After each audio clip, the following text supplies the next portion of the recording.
Bonsoir à tous. L'invité de l'entretien du jour est enseignant en géopolitique, spécialiste du Nigeria. Il dirige Phobos, une société de conseil en géopolitique et en développement. Emmanuel Liga, bonsoir. Bonsoir. Merci d'avoir accepté notre invitation. Si les choses s'étaient bien passées, à l'heure où vous et moi nous parlons sur ce plateau, nous serions en train de commenter sans doute le nom du nouveau président de votre pays, le Nigeria. Voilà, les choses ne se sont pas passées comme il était prévu. L'élection présidentielle du 16 février dernier a finalement été reportée pour le 23 février. Quelle a été d'abord votre réaction par rapport à ce report de dernière minute? Moi, j'ai entendu cette annonce par le président de la commission électorale indépendante, oui. Donc l'INEC, comme on l'appelle au Nigeria, donc la CENI, quoi, disons. La Commission électorale nationale indépendante, M. Mahmoud Yakubu, qui en est le président. Oui. Donc, il a convoqué la presse en plein milieu de la nuit, vers 2h30, 3h du matin. Et il s'est trouvé que je m'étais réveillé vers 4h. Ah oui. Donc, ça m'a empêché de bien finir ma nuit. Oui. Et vous pouvez imaginer le choc ressenti par la population nigérienne quand les gens se sont réveillés le matin pour se préparer, prendre leur petit déjeuner pour aller faire la queue pour voter. Oui. Et ils ont mis la radio pour entendre les derniers développements et pour entendre en fait que les élections pendant la nuit avaient été reportées. Alors, c'est un choc et je pense qu'on a du mal à s'en remettre encore au Nigeria. C'est incroyable. Le report de l'élection donc a été annoncé 5 heures avant l'ouverture officielle des bureaux de vote. Ce qui est étonnant, c'est quelle est la raison qui a été avancée pour que la commission électorale indépendante vienne subitement à 5 heures de l'ouverture pour dire, bon, au fond, on va annuler et reporter cette élection? Alors, la seule raison principale, tangible, que le président de la CENI avait avancée, c'est des difficultés inattendues de logistique. Oui. C'est-à-dire qu'ils ont eu du mal à convoyer les bulletins de vote, les différents matériaux dans les différents coins du pays à temps. Apparemment, il y a eu même des mélanges de destinations, des matériaux qui devaient être convoyés vers certains États étaient acheminés vers d'autres, etc. Ce qui est un cafouillage quand même inexplicable pour un pays comme le Nigeria qui a organisé déjà beaucoup d'élections. C'est ça qui nous étonne. Nous. Absolument. Donc, il a dit que c'était la logistique et sa détermination quand même à livrer au Nigeria et au monde entier des élections bien réussies. Oui, ce n'est pas la première fois que votre pays connaît des reports d'élections. Ça, c'est déjà arrivé. Est-ce que ce report n'était pas prévisible? Cette décision de report n'a aucune excuse. Ça n'a aucune excuse. D'autant plus que c'est déjà arrivé, comme vous l'avez dit. Oui. En 2011, les élections ont été reportées. Pas in extremis. Oui. Ça avait même démarré. Les opérations de vote avaient même démarré. Et puis, le président de la CENI est sorti pour dire « Nous avons des difficultés et des informations viennent de me remonter, donc je reporte. » Voilà, il reporte en 2011. Mais ça avait quand même fini par avoir lieu. En 2015... En 2011, il parlait aussi de la logistique, le problème logistique, en fait. 2015, ça a été un report in extremis, mais quelques jours quand même, avant les élections. Donc, c'était un peu mieux organisé, parce que le gouvernement, les responsables de sécurité avaient prévenu l'INEC, la Commission nationale électorale indépendante, que il y a des difficultés, trop de difficultés avec le Nigeria, avec le Boko Haram, le groupe Boko Haram. Le Nigeria était aux prises avec le groupe terroriste Boko Haram. au nord-est et que ça n'allait pas permettre d'organiser des élections sereinement dans cette partie du Nigeria. Bon, le président de la CENI de l'époque avait opté pour, disons, entendre ses conseils des responsables de la sécurité de reporter de 6 semaines. Donc, c'est ce qui était fait et on a eu des élections qui se sont assez bien déroulées, qui ont d'ailleurs porté Buhari, candidat de l'opposition, au pouvoir, ce qui, on peut dire, montrer les qualités de ces élections. Voilà. Donc là, est-ce que le Nigeria est incapable de tirer les leçons de son histoire, de tirer les leçons du passé, même du passé récent? C'est un peu ça qui déçoit énormément les Nigérians. C'est la question que nous tous nous posons par rapport à ce report, mais on va avancer puisque il est prévu désormais que le scrutin se déroule le 23 février prochain. Juste dans quelques jours. Dans quelques jours. Et donc, samedi 23, pour être plus précis, on va se poser quelques secondes parce que ce report, indépendamment du désagrément que cela a pu causer et à ceux qui se sont déjà déplacés, ceux qui avaient pris leur journée pour aller accomplir leurs devoirs citoyens, est-ce que ce report a une incidence sur l'économie du pays? Alors, tout est lié. En fait, tous ces gens dont vous parlez qui ont quitté les grandes villes comme Abuja, Lagos, Port Harcourt, Kaduna, pour rentrer dans leur province, leur État, parce qu'on a 36 États fédérés, et les Nigérians sont nombreux dans les grandes agglomérations, et préfèrent quand même aller voter dans leur circonscription de naissance. Pour aussi non seulement participer à l'élection du président, mais aux autres élections qui vont se passer au niveau de l'État. Donc, élections législatives, etc. Et des gouverneurs. Et des gouverneurs. Voilà. Donc, beaucoup de dirigeants avec leur propre économie se sont payés le transport pour aller dans leur ville natale pour participer à ces élections. Il y a une motivation importante, un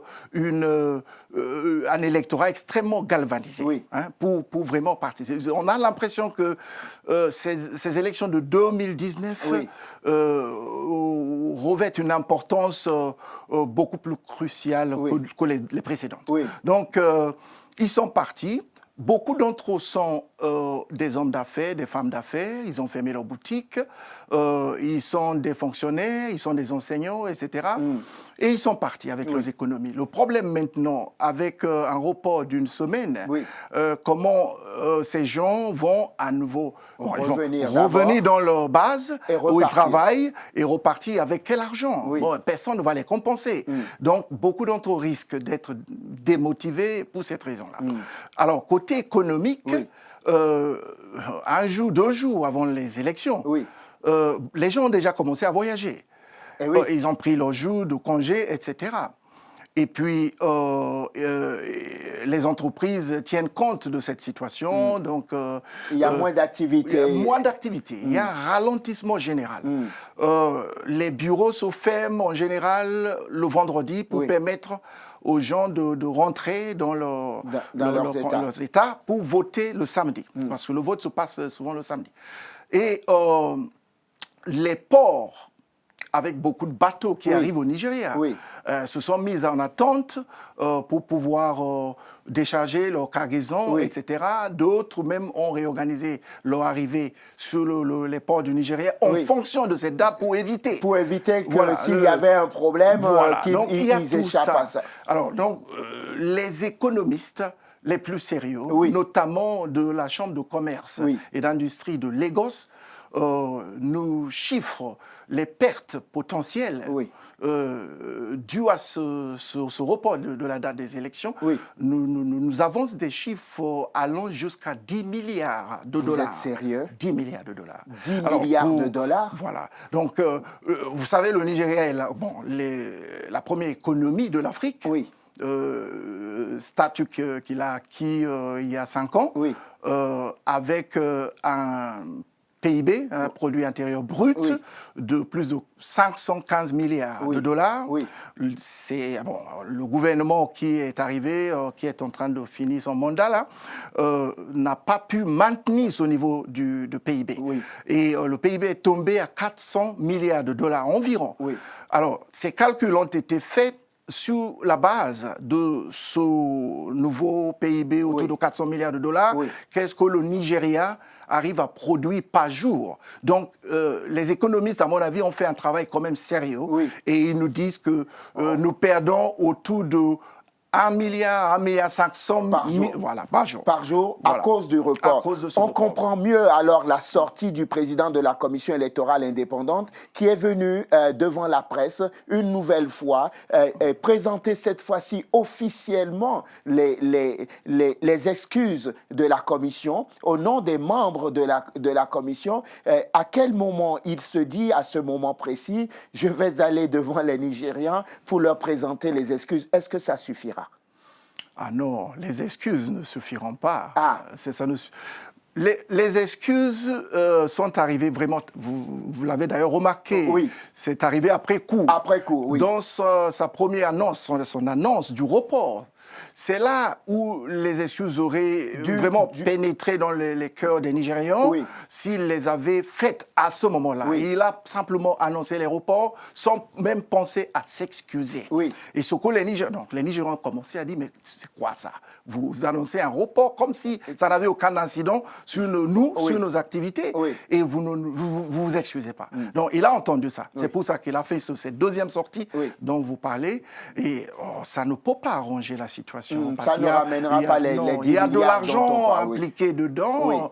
Je crois que hier ou aujourd'hui, le président Buhari a demandé que les salaires de tous les travailleurs, secteur privé, secteur public, encore que le secteur privé, ça échappe quand même au contrôle du gouvernement, mais le secteur public, qu'on puisse payer les salaires du mois de février dès aujourd'hui. En avance. En avance. Pour compenser un peu, et calmer. Est-ce que c'est une mesure aussi électorale?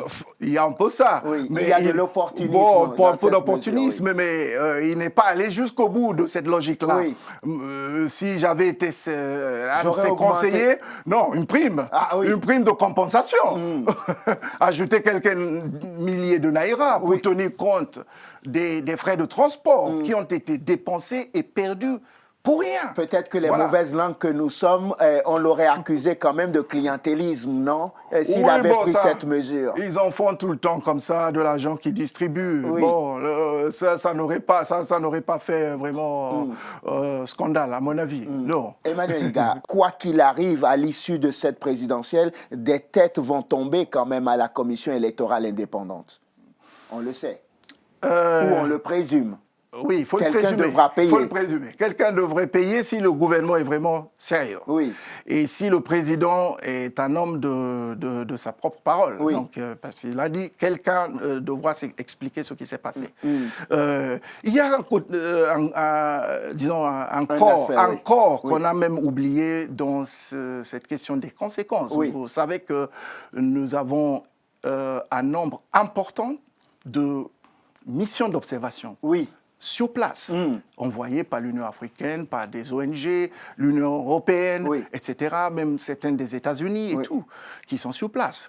Alors donc, ils s'attendaient à finir rapidement des élections et les observateurs allaient rentrer et attendre les prochaines élections au niveau des États. Et là, ils sont bloqués.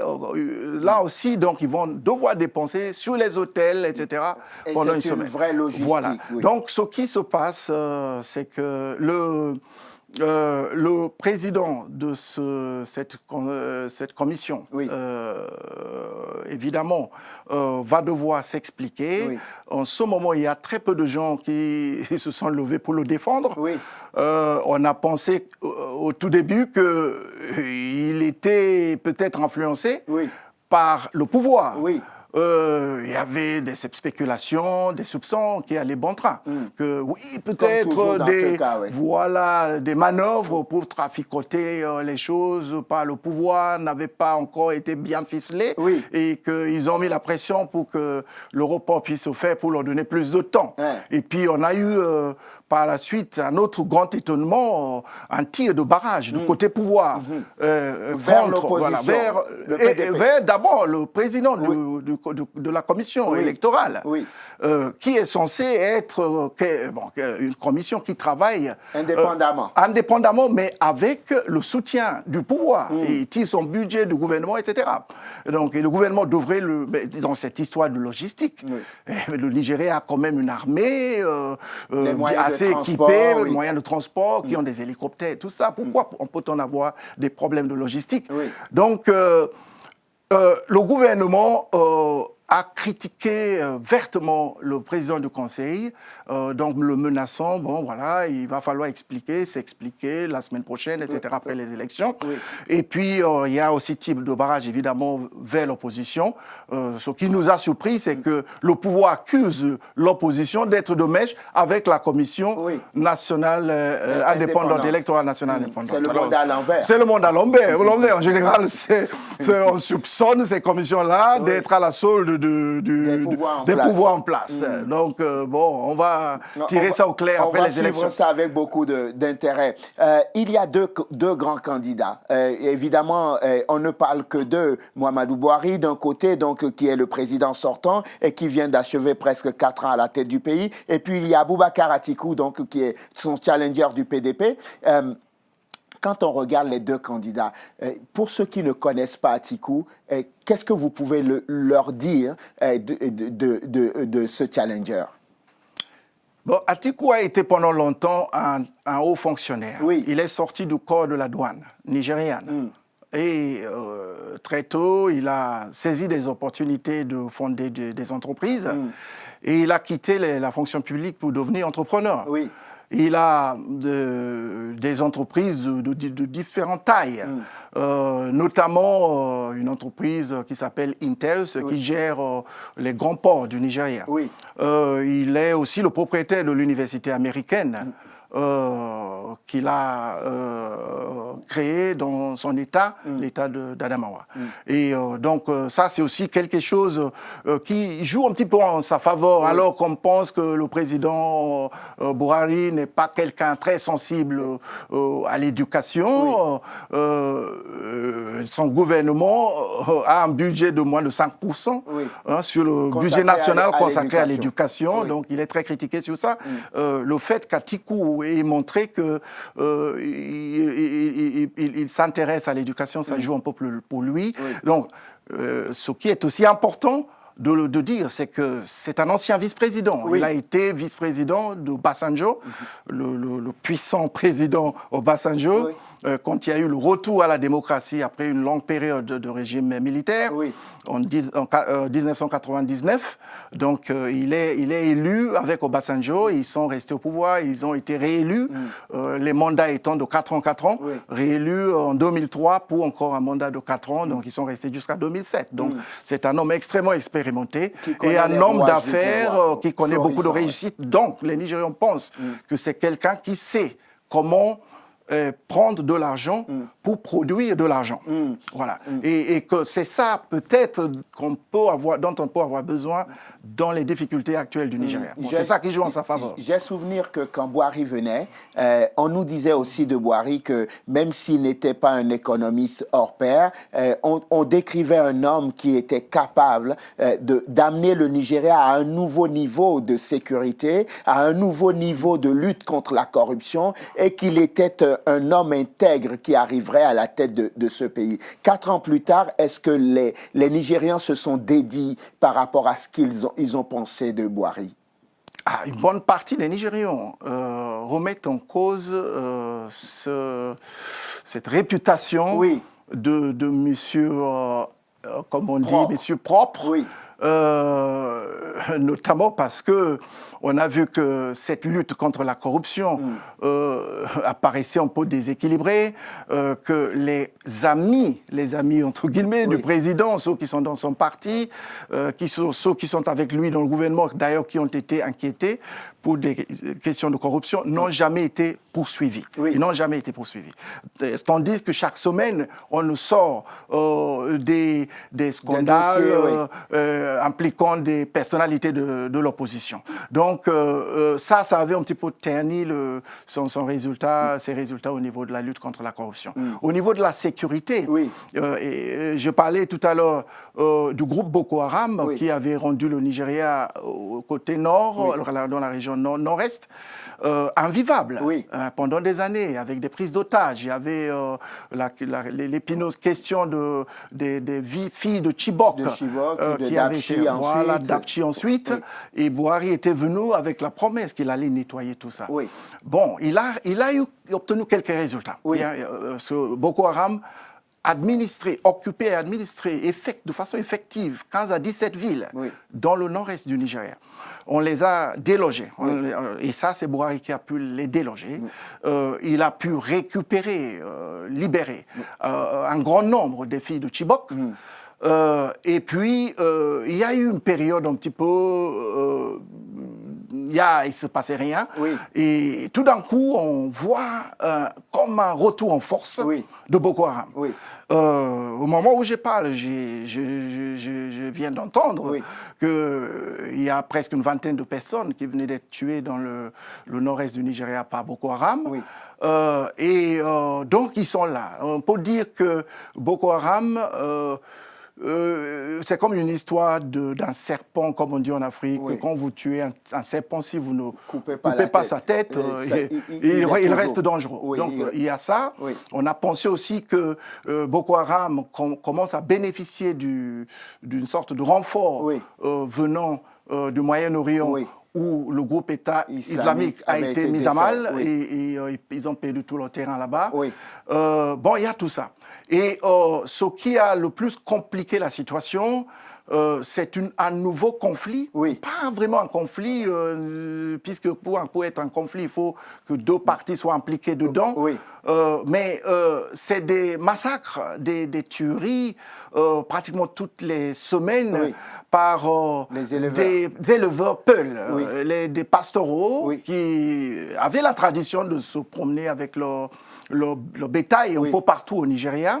Et qui maintenant se heurtent à des communautés locales qui ne veulent pas les laisser faire comme ils faisaient avant. Parce que, je pense qu'on a eu une situation où l'éleveur ne se promène plus avec sa canne pour guider le bétail, mais avec les kalachnikovs. Et on n'a pas compris cette transformation, cette mutation de la façon d'opérer des peuls. Et il y a eu des dizaines de milliers de personnes déjà tuées à cause de cette nouvelle situation. J'aimerais qu'on se projette dans l'avenir. Samedi 23 février, les Nigériens finalement se rendent aux urnes, ils élisent leur président. Donnez-moi le nom du futur président.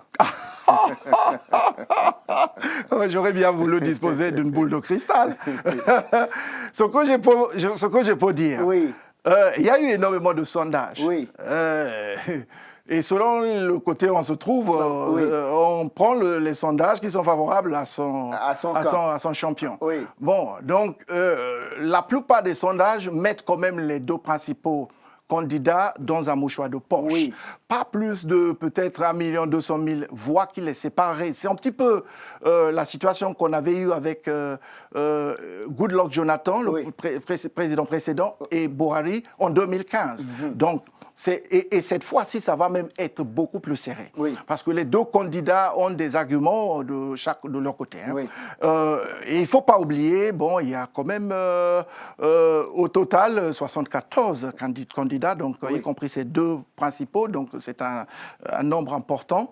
Une partie des facteurs qui vont jouer énormément, c'est combien de voix ces candidats un peu moins importants vont réussir à capter ce qui et va faire perdre à aux l'un deux ou à l'autre. principaux candidats. Voilà. Quoi qu'il arrive, quel que soit le nom ce sera ma dernière question. Donc la réponse à votre question, c'est que dans la semaine prochaine, quand on aura les résultats, ce sera toujours peut-être le président Bouhari ou un nouveau président qui s'appellerait Aboubacar Atikou.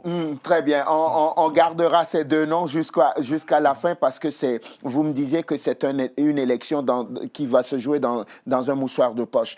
On va conclure sur ma dernière question. Et quel que soit de toute façon le prochain président, que ce soit le président Bouhari qui se succède à lui-même ou Aboubacar Atikou, quelle doit être sa priorité principale dès son élection? Ce sera ma dernière question. Priorité principale, c'est la sécurité. Oui. Dans tout le pays. Parce que l'insécurité est devenue généralisée. Et c'est couplé même avec la criminalité galopante. La sécurité. Il faut résoudre le problème de Boko Haram. Il faut arrêter ces massacres par les pastoraux Peul et la petite délinquance, les kidnappings, etc. Il faut qu'on puisse créer une situation de paix. Sinon, l'économie ne pourra pas fonctionner. Le développement ne peut pas se faire. Et surtout, on continuera à faire peur aux investisseurs étrangers. Voilà. Il y a ça. Il y a aussi la question du chômage, et particulièrement du chômage des jeunes. On a un pays qui a énormément d'universités, qui a un turnover, des sorties de diplômés extrêmement importants. Chaque année, on a aujourd'hui plus de 25 millions de Nigérians bien diplômés, y compris dans des domaines comme l'informatique, l'ingénierie, etc., qui sont à la recherche même de leur premier travail. Ça ne peut pas continuer. Le pays ne peut pas se développer avec des ressources humaines aussi importantes laissées sur le bord de la route. Un chômage de masse. Chômage de masse. Et évidemment, il y a la question du développement, l'économie, etc. Et ça, l'économie, je le disais tout à l'heure, il y a des secteurs où on a eu une bonne performance, mais globalement, l'économie est quand même en berne, avec un PIB qui a chuté de plus de 100 milliards de dollars. Donc, il faut trouver des possibilités de revitaliser les secteurs qui sont à la traîne, etc. Et surtout attirer les investisseurs étrangers et qui ont fait du Nigeria pendant longtemps la première destination des investissements étrangers directs en Afrique. Et c'est cette situation qu'il faut chercher à retrouver. Ça va être un vrai chantier pour le futur président. Un immense chantier, Emmanuel Iga, merci infiniment. Beaucoup. Enseignant en géopolitique, spécialiste donc du Nigeria, vous dirigez, je l'ai dit en début d'émission, Phobos, qui est une société de conseil en géopolitique et en développement. Merci infiniment d'être venu dans l'entretien du jour. Merci à vous de nous avoir suivis. Je vous souhaite de passer une excellente suite de programmes. Évidemment, sur Télésud, on se retrouve demain pour un nouveau numéro de l'entretien du jour. D'ici là, à demain.